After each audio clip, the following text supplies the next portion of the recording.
Welcome to Behind the Fence with Blake Thomas. Presented by Vinyl Fence Warehouse, the podcast where we talk to fence contractors about their journey in the fencing industry. So latch the gate and get ready, because we're about to dive deep into the world of fencing. Hey everyone, Blake at Vinyl Fence Warehouse here for our 5th episode of the Behind the Fence podcast, the podcast that aims to bring businesses behind the scenes in the fencing industry into the spotlight.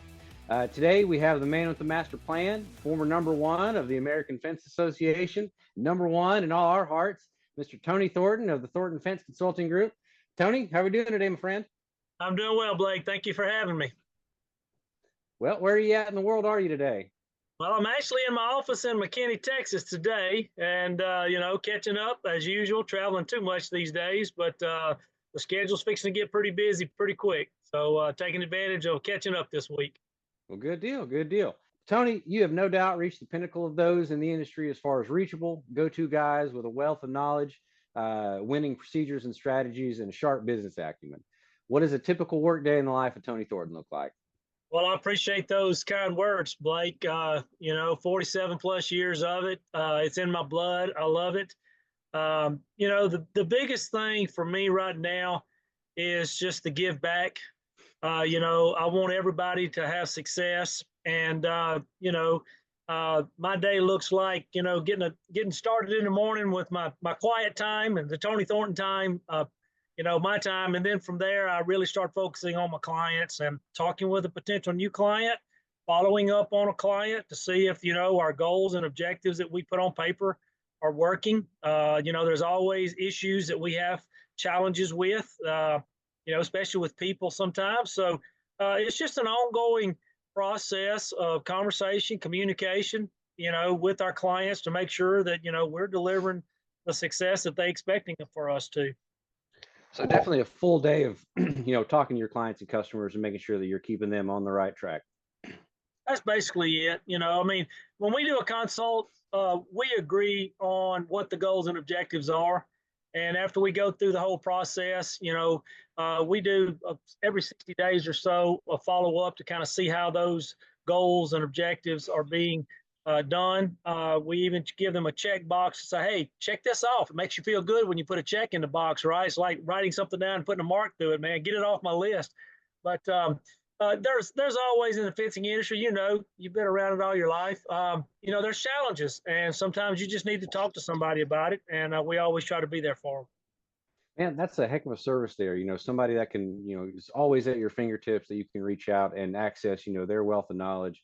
As well as that little bit of accountability, Tony. I know that, cutting that check there, that check mark quality, knowing that you did what you were supposed to do, that just puts everybody at ease and really helps the accountability. So offering that to your guys, that's something that, it's a rarity.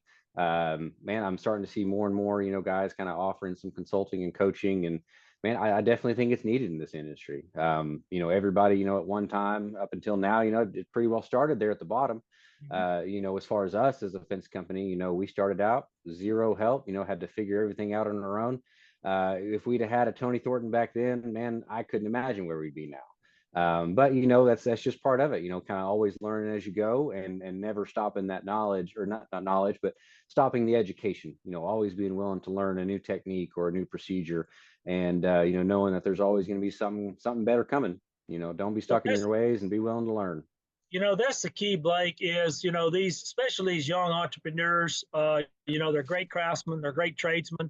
And they decide, okay, it's time for me to start my business. I mean, I did that at 29. I was an entrepreneur spirit. I did it at 29. But I had a great mentor, Mr. Jeff Coate, that really given me the skill set. And I knew that I would hopefully and prayed, to have success. So many people jump into business without understanding the business side of it. And that's where we come in. That's where and there's several other, coaches and consultants in our industry now that are doing awesome.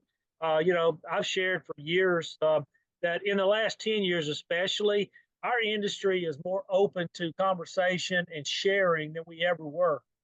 Back in my young career, I mean, if you wanted to talk to a competitor, you might as well take a piece of pipe and y'all go to fighting over it, because that's just the way it was. Yes, sir. That dollar was precious. Yeah. people love to share now, and they want to see success out of everyone. And I think that social media has really brought that to a heightened opportunity. Because now there's more people out there putting stuff out. Oh yeah, man. I know constructive criticism, is always one of the best things that you can give somebody, because, the ones that are doing that, we understand the value of raising the bar in the industry. It just brings up the quality, and if you have more quality, the quantity will follow. The quality that you put out is a true reflection of what you are as a company. And if you've got thick skin and you can take that constructive criticism, it's going to make you a better professional. You're going to improve on your quality. You're going to improve on your efficiency because you're listening to others of what successes they've had. Sometimes it's time to listen to what failures they had and how you can overcome it.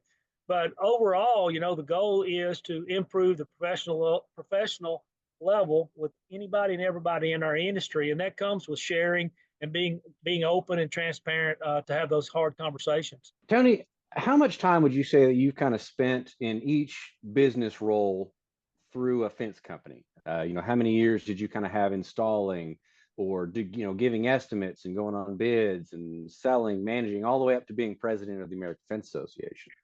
Man, can I You've say been in it a long time, so I know you've got a lot of those years. There's a lot of other people that have at least my tenure, or even some, Sure. more. But I mean, I started, on the crews at 15, but in a shop environment, moved into the crew on the summers as a helper, graduated from high school, went into being a crew lead. And at the early age of 21, I was thrown into the operation manager's role at our fence company. And we were running about 10 or 12 trucks. And, the missing piece was just the disconnect between sales and getting the work done. So that what I call the most important piece, the operations piece, the procurement, the staging, the loading, the confirmation, making sure that the crews got everything that they need to go do it. That's kind of where I started at 21, and started developing some of the procedures that we're still teaching and preaching today. But I did that all the way up until I was 29. Started my own company, installing gate operators. Really had a passion for the gate operator stuff, and we were doing a lot of it at the company. The installation grew into distribution. We were very fortunate to grow a distribution group, automation and access control, to the third largest in the country. And we sold it to Control Products, who a lot of our fence industry people know. I worked with them for about a year and a half, 2 years, and actually ended back up at Jeffcoat Fence Company, working with Mr. Jeffcoat, redefining some procedures and some workflows, and mentoring his son-in-law. Worked 10 years with Door King, as a regional sales manager. Still my passion for operators and all. But I mean, a little bit of all of it. And, when I became executive director back in 2014, truly that was one of the biggest blessings of my life. 8 years, 3 months, and I met a lot of phenomenal people, and I feel like we grew the organization, very well, and we structured it very well, and we offered a lot of things, during that tenure. And that platform working for AFA give me the opportunity to do what I'm doing as a consultant. Who would have known Tony Thornton if I had not been with AFA? Just some redneck from Mississippi that put up a few fences, right? But AFA give me the platform to do this consulting work. It's truly been a blessing. I took a leap of faith when I decided to do it, some 28 months ago. And the good Lord has blessed us, and we've had a lot of positive results and a lot of great clients. So that's the snapshot of where Tony's been from 15 to 63. Fencing is in my blood, man. I just love it. I just absolutely enjoy everything about it. Man, I have no doubt that one day it'll make a heck of a movie. Yeah, right. Well, when and what first got you interested in being involved in the American Fence Association? At what point did you say, this would be something I need to do? This is a good fit. Well, again, going back to Mr. Jeffcoat, mentor, Jerry Jeffcoat and a group of fence professionals there in Mississippi, Louisiana, and a little bit of Alabama started the Gulf South chapter of the American Fence Association. So I saw what passion he was bringing to the table, how much enjoyment he was getting out of it. When I branched out and started my own company at 29, 30, I joined the American Fence Association, and it was a huge benefit to me. And I served on the local chapter, Gulf South, and went through the ranks all the way up until I ran for the Board of Governors. Back then it was Board of Governors. You know it as the Chapter President's Committee chair. And I was basically the Board of Governors chair or the Chapter President's Committee chair for two terms. And there's only one other person that's ever done it for 2 terms. So I don't know. I guess I just fell right into it and enjoyed it. But the American Fence Association helped my business grow. It helped me, become a better leader, getting in front of people and positioning me, out there. But I was working for Door King when I was serving on the volunteer board. And then I was serving on the executive level of the board. And then when the decision was made to change our management strategic focus, somebody says, well, hey, you need to throw your name in the hat and become executive director. I said, whoa, I got a good job. I don't need that. But lo and behold, the good Lord works in funny ways. And I became the executive director in 2014. And again, that's history, but it was a phenomenal opportunity and really enjoyed it. Well, I myself, us here at our business, we just now are kind of to the point, where we agreed, hey, this is, the American Fence Association is something that, not only offers education, because we do have a lot of education in fencing, obviously, but, the other opportunities that you have to connect with other fence professionals as yourself. I'm not the only one like me in this industry. I know that there's hundreds of other guys out there like me that are where I'm at or have been where I've been, or maybe even steps ahead. And so being able to network with those types of people at different events, whether it be like a fence tech, or some sort of training or education, or even a fishing trip, yes. Which was great. We got to do something like that with the AFA Midwest chapter here. So thanks to Daniel Brown, him really kind of coaching me along, and kind of pushing me, to get involved. He's kind of pushed me in that direction, and we're happy to say that we're on the board of directors for 2025. And Tony, we are starting that journey, my man.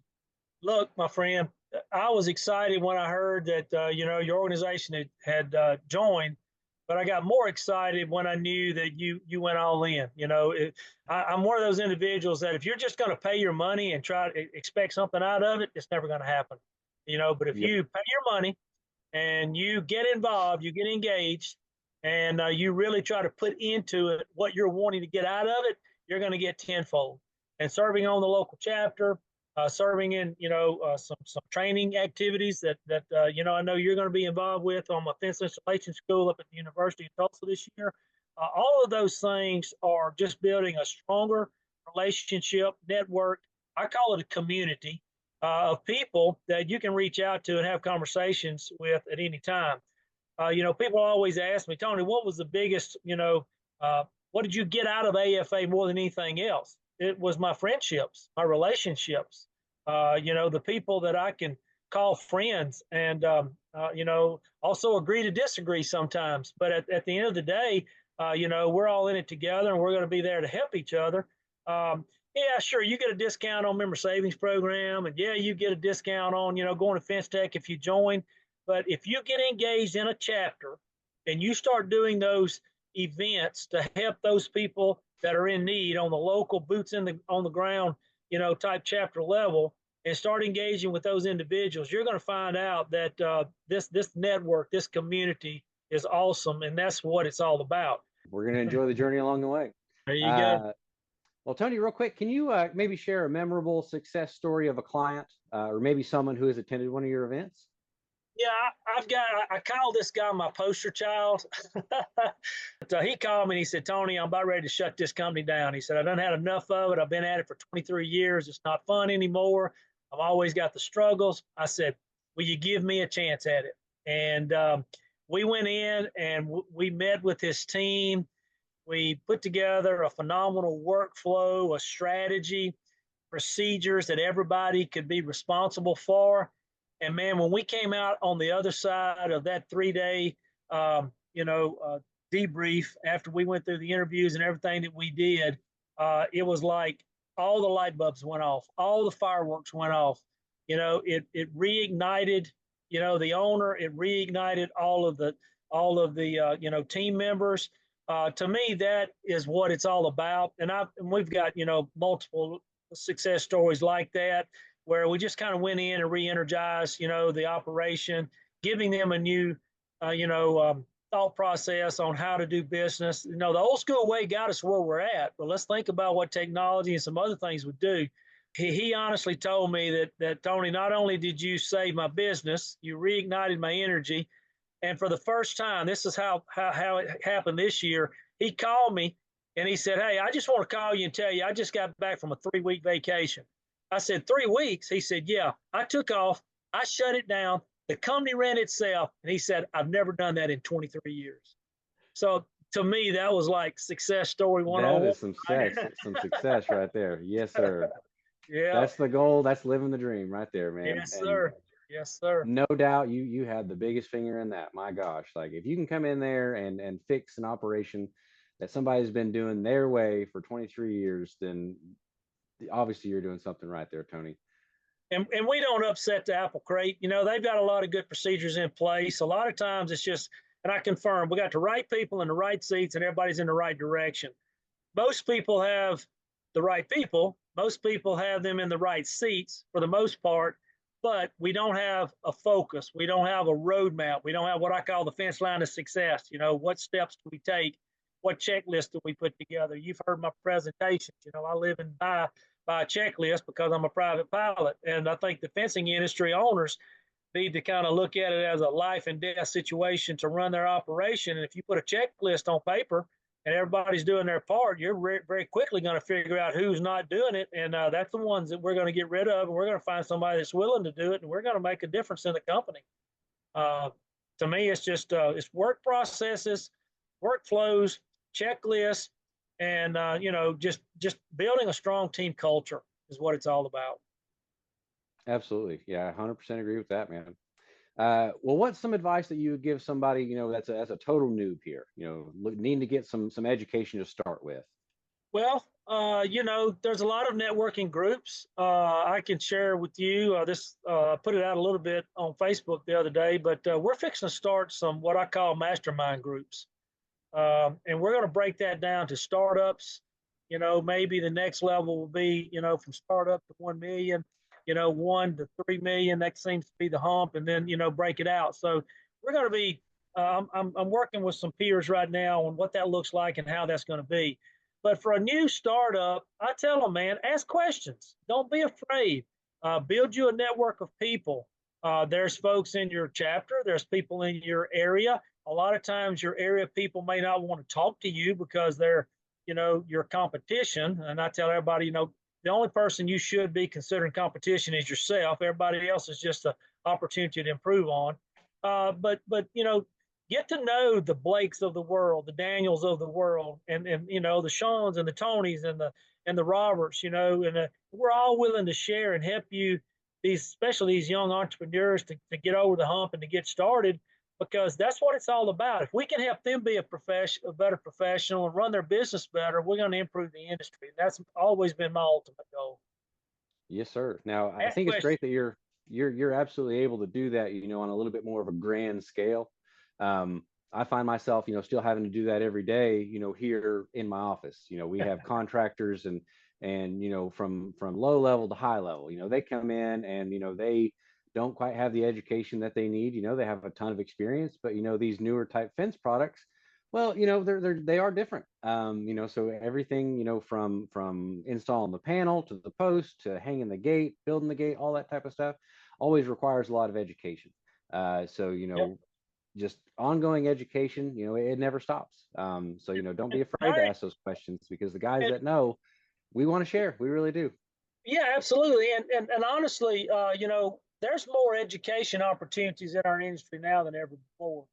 Every manufacturer, a lot of wholesalers and distributors like yourself are always doing training and trying to enhance those, contractor level individuals to be able to do it more efficiently, more profitably. And then you look at your American Fence Association, you look at some of the coaches out there. There's a lot of opportunities to engage with training and a lot of opportunities to really scale yourself quicker by going through some of this training. I'll use the gate operator installation school. If somebody sat through that school as a newbie, basically, you're not going to know everything overnight, but you're going to cut out a year and a half of learning in the field by going to that school for 1 week. So 1 week of investment, a little bit of money is going to train you almost a year and a half in advance of where your career would be if you just get out there and fight the bushes. Well, don't forget, you forgot to plug yourself, but you do have a great book out. It's The Fence Line to Success, correct? We got 2 books, the fence line. Okay. Yeah, the Fence Line to Success is our training manual that we do at all our super summits. That's that 300-page book, and we take you from how to define a great culture all the way through running your business efficiently and profitably. We call that the roadmap or Fence Line to Success. What I'm most proud of is the 7 strategies for the professional fence contractor. That book was written right after I retired from AFA. And I interviewed and talked about, the top 10% of fence contractors in our industry. And I said, where are you getting your success from? How have you been so successful? And we narrowed it down to the 7 strategies that's in the book. And yes, we're closing in on close to 1,000 copies. I had an order this morning for 35 books. Wow. So one company said, I'm going to have every one of my team members read your book.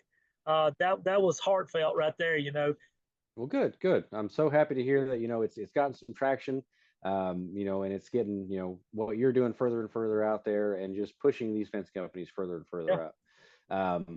Tony, education is the main thing, throughout the rest of this year, you've got a lot of educational offerings, seminars, summits. What does the rest of 2024 look like for you guys at the Thornton Fence Consulting Group? Thornton Fence Consulting Group has a super summit that will be coming up in October, being held at the Fortress Ornamental Facility here in Garland, Texas. That's our 2-day Fence Line of Success. Registration is open for that. That's what we call our 2-for-1 deal. You can pay for 1 registration and bring a second person for just $75 to cover the lunch fees. That's always a phenomenal event. And then we're going to be at several locations. West Coast Fence Show, those guys have tapped into me to do 4 or 5 different presentations there. We'll be at the Farm Fence Solutions event in 1st of October. And of course, the 1st of November for the American Fence Association. I'm acting chair for the Fence Installation School that you're going to participate in and helping teach our vinyl discipline. So a lot of those are going on. And then in between that, consult is all happening in between. So a busy finishing out the year, knocking it out of the park attitude to, just keep the momentum going. But these education programs, whether it be ours or someone else's, I just tell every fence professional, get engaged, understand what opportunities are out there, because you're going to be a better company, if you do it. Absolutely. Yes, sir. When we attended the Fence Business Conference this year, we picked up a copy of that 7 Strategies book. I read it over. Everybody in the office has read it over, and I think I'm going to read it again. That's for dang sure. But Tony, let's wrap this up, man. For those that don't know, Tony is an avid flight enthusiast and pilot, which I know is even hotter at times in the cockpit than it is down here on the ground. So Tony, after a long week or even month of helping others on the, from coast to coast and flying back home sometimes, how do you cool off and then let off some steam? What is your go-to? Of course, everybody's always heard me say, I got 5 F's. Okay, I've got my faith, I've got my family, I've got my friends, I've got fitness most of the time, and then it's fence. Okay, so that's my lineup. Okay, but my family first and foremost. We do a lot of, following our grandkids. We're blessed to have 6 grandchildren, 10 and under, soccer and dance, and all the things that's going on. And we chase those pretty often. We've got a cabin in southern Colorado that we've had for over 30 years, and we spent a good bit of time up there just kind of decompressing. No phone, no cell service, cool weather, drink coffee on the porch, and just enjoy what, God has blessed us with. And then I'm an avid hunter. I have been coming from Mississippi. I guess you grow up, in that segment of the world. You have to be an outdoorsman. But I love to elk hunt, mule deer hunt, a whitetail hunt. A good friend of mine and I own a lease up in Kansas, and we hunt up there. And my passion is turkey hunting. I go to 5 different states every season for turkey hunting. So during turkey season, which is April, March, late March and early April, if you can't find me, I'm probably on a turkey lease somewhere. Well, at least we know where you're at. That's right. And then, of course, I don't fly as much as I should, but I'm using it several times over the next few months to fly into consults, get in, get out quickly, weather permitted. And I love aviation. It's really a game changer. It changed our life. My wife and I, we'll fly to the cabin or we'll fly back home to Mississippi and visit family. 3-hour flight or a 7-hour drive. I mean, come on, So, everybody says, "Well, Tony, how much is the fuel?" Well, I mean, I'll pay a little bit more for fuel to not have to ride in a vehicle for twice as much time. But Yes, it's sir. almost relevant, So, but that's where I decompress. That's how I get away. But I don't hardly ever turn it off. I'm a fence guy, heart to heart, and that's just who I am, I guess. Well, thank you so much for your time today, Tony. It's been a pleasure. I'm sure we'll be seeing more and more of each other. We have a lot of years left lifting this industry up around us. So I look forward to serving the good people of this industry along with you, sir, as much as possible. So how can our listeners and viewers get in touch with Tony and the Thornton Fence Consulting Group? Sure. Well, Blake, I appreciate the kind words, but let me also say, you're making an impact on this industry. Well, just with these podcasts, with the well-run business that you and your family have started there. Just keep doing what you're doing. It's being seen, and I know that you're reaping the benefits from it. You're seeing the blessings. As I tell everybody, look, we just had a brand new website that we launched last week, www.fenceconsultinggroup.com. We've updated it. We've got a lot of new content on there. Our schedule is on there. All of our services are on there as well. And then I tell everybody, my phone number, 972-533-3658. Talking's free, man. Give me a call. Let's have a conversation, anything I can help you with. And, that's what we're here for. So I appreciate the opportunity. All right. Well, Tony, you have a good week, my friend. And I'm sure we'll talk soon. You got it. Thank you. Have a good one, Tony. We'll see you later, man.